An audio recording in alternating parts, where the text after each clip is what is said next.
الفراخ المشوية بطريقة عبقرية وتتبيلة وهمية.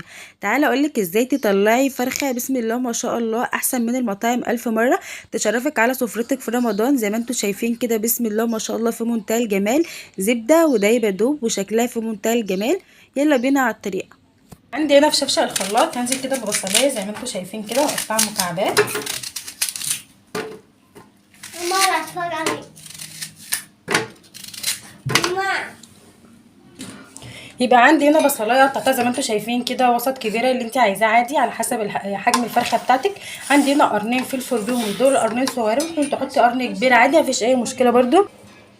دول طماطمتين بشرتهم كده زي ما انتوا شايفين، دول بصراحه كانوا عندي يعني انا استحرمت اعمل الجرم وهم كانوا موجودين، فانت في الطبيعه هتحطي طماطمايه كبيره او طماطمتين صغيرين.